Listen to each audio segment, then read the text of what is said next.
Welcome to Daytime Ottawa, and I think you know by now, you know how much I love starting each show as much as possible with some music. And that's exactly what we're doing today, because Jesse Cook, a wonderful composer and guitarist, coming to the NAC on May 15th. We wanted to give you a little sneak peek of what you can expect at his concert. Here is Solace.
Wow, it's beautiful moments like that when I wish I could play an instrument of any kind. That is Jesse Cook, composer and guitarist. He's coming to the NAC here in Ottawa. Great opportunity for you to see one of the best in the world. And he joins us here on the show today. Jesse, welcome to the show. I don't even know how to describe music like that. When did you first pick up a guitar? Was music like a part of your family growing up? Oddly enough, yes, there are many musicians in my family, but most of the artists in my family were actually, my cousin was a ballerina with the National Ballet. My parents were both filmmakers. I had cousins who played instruments, but I didn't actually meet them until later. I first fell in love with the guitar apparently when I was 2. I don't remember it, but I had a little toy guitar apparently. I used to love it and play it all the time. You know, here I am. Well, this tour, the Tempest tour, was supposed to happen back in 2020 for reasons that everybody, I'm certain, understand. It has been delayed, but you must be so excited and just energized to be back on tour, Jesse. Oh, yeah. It was, you know, initially when the pandemic started, we were about to do this tour 2 years ago, and it was, I think, literally a week before the tour began that suddenly it all got shut down. And initially we thought it was going to be like about 2 weeks. We thought the break would be 2 weeks and we'd start up again. And of course, here we are 2 years later, finally getting to do this tour. So yeah, it's thrilling. I've actually been touring in the States since January, and I have to say, after 2 years of being in my home, being in front of an audience and performing every night is just so wonderful. I forgot how much I loved it. Yeah. Well, your latest album, you took advantage of that time off, because your latest album you wrote and recorded during the pandemic, didn't you? Yeah, I made a new album during the Libre during the pandemic, and also I think as we headed into the second year of the pandemic, I didn't realize it was going to be 2 years. But once I realized, okay, I'm home for another year, I thought, okay, I need a hobby. So I started making videos and re-recording old songs and writing new songs and making videos for them. And it was really fun. It sort of gave me a way to kind of escape the four walls of my house.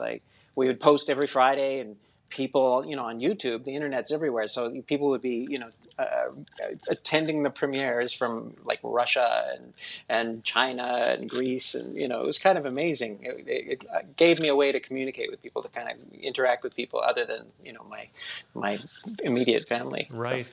Jesse, is it my understanding that a lot of the inspiration to this album came from like a summer drive you had with your daughter? Is that right? Well, yeah, there's a kind of a trap music element, okay. Which is, it's, for those who don't know, trap music has a lot of 808 sort of drum machines, which 808 was this drum machine that came around in like the early 80s. And it's become this sort of dominant force. It's funny because at the time it was a bit, it was pre-sampling, so it was a bit lo-fi, and that's the beauty of this thing. But it's kind of taken over rap music, and it's taken over trap music, and all sorts of different types of music out there. And my daughter and I were driving up to the cottage one of the summers, and I was saying, well, play me some music. What do you like? And she started playing me this trap music, and I kind of liked it, and I thought, I wonder what would happen if I mixed trap beats with my stuff, and certainly you can hear that in some of the material on this album. And we'll see some of that on May the 15th here in Ottawa, I imagine. Well, yes. It's funny because when we're doing it live, I have a live drummer, and initially we were playing those beats with the drum machine, but eventually I just kind of started realizing that live, it's just more fun to watch somebody actually play those beats. So he's trying to kind of simulate the sound of a drum machine, but using actually organic big drums. So it's gonna, we'll do what we can. It'll be a bit crazy. I'm so looking forward to it. I cannot wait to come and see you. Jesse, thanks so much for joining us. Really appreciate it. We'll be back with more right after this.